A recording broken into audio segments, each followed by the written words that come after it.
Hi everyone, welcome to another virtual church. I was really pleased to be asked by Colin just to share some thoughts with you. And what I wanted to share was really my overriding feeling at this time. I guess it's that we're in a waiting room at the moment. And after the initial anxiety of coronavirus, it seems that that's generally abated for many people. But of course there's still much uncertainty. When's it going to end? What about my job? Will I still get food? When will I get to see people? And this is really quite human and normal, because after all, our brains are hardwired to look for certainty. So it makes us really uncomfortable and restless, even though probably most of us are safe in our houses right now with shelter and warmth and food. So for me, this time feels like we're waiting. But what are we waiting for? Are we waiting for something to change? For someone else to do something, for the government maybe to solve this, or maybe we're just waiting for everything to get back to normal.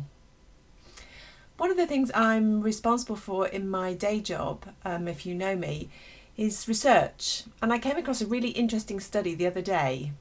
There's a piece of research that's looked back to the Spanish flu that gripped the world from 1918 to 1920, which was actually the deadliest pandemic ever. It killed tens of millions of people worldwide. And this study had a look at the US and it examined which behaviours changed and which didn't as a result of that terrible situation. Now, given the huge impact of the Spanish flu pandemic, what the researchers found really surprised them, because they found that small behaviours were modified, like people stopped spitting in the street, thank goodness, or that in schools people had their own cup to drink from instead of using the communal beaker that they had all shared previously. But surprisingly, more significant behaviours didn't change. The healthcare system, which had completely failed the black population during the outbreak, yet universal to access healthcare was never brought in, despite the impact it might have had on protecting human life. So people really missed the opportunity to make significant change. And I've spent some time wondering over the last few months, what do I want to change as a result of all of this?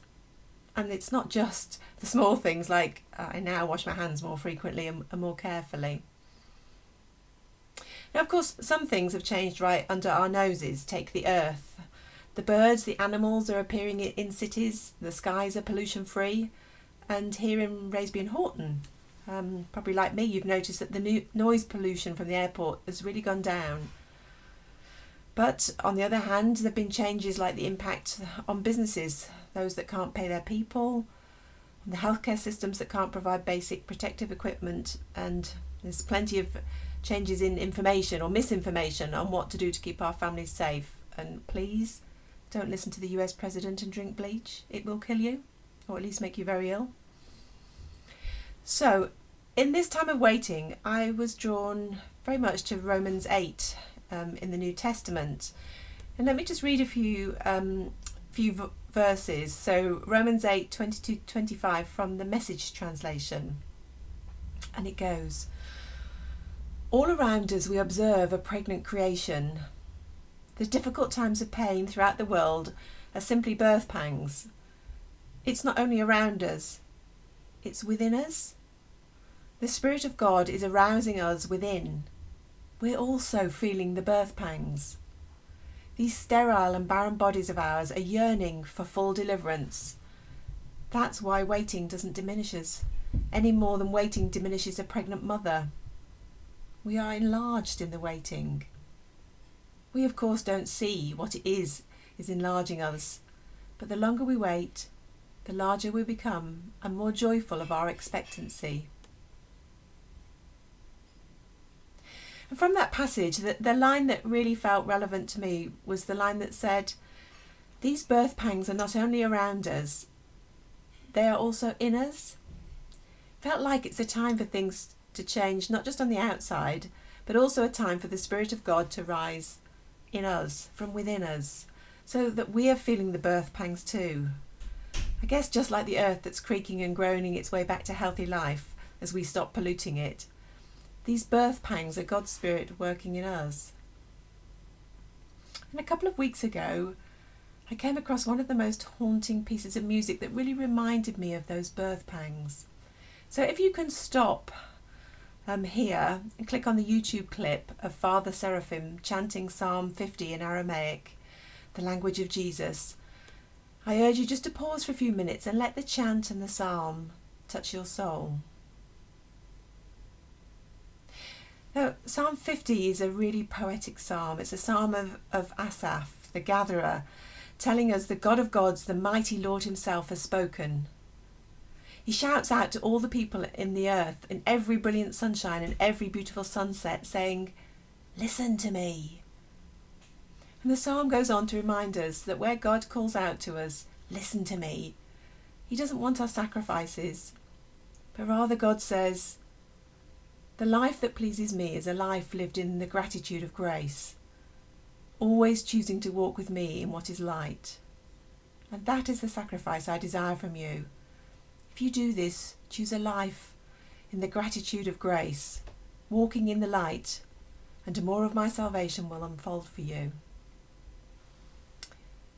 So this chant, which seemed to be like the groaning of the earth, combined God's worth with that deep guttural groaning for us as God's people and for the earth.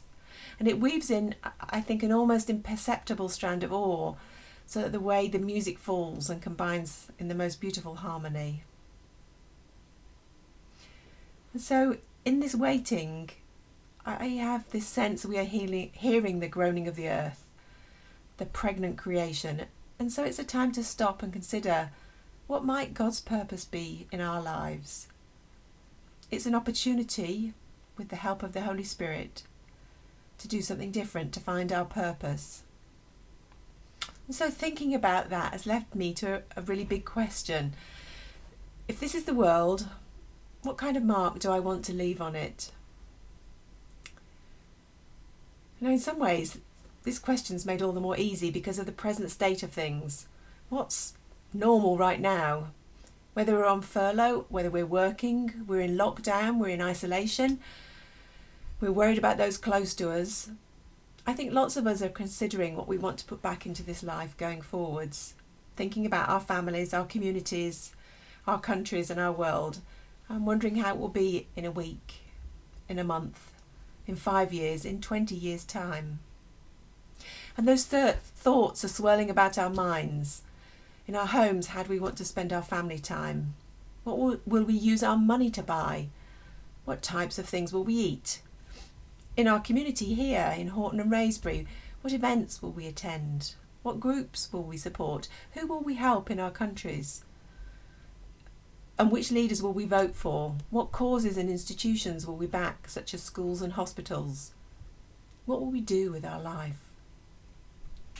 Now, whilst these are really worthwhile things to consider, they lead us to make a bit of a mistake, because in answering the big question, if this is the world, what kind of mark do I want to leave on it?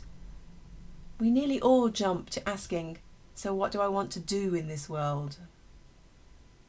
But doing is not our purpose, because knowing what I want to do only tells me the how of my future life. Whereas actually my purpose gets to the very essence of who I am. My sealed orders, the use of my unique gifts.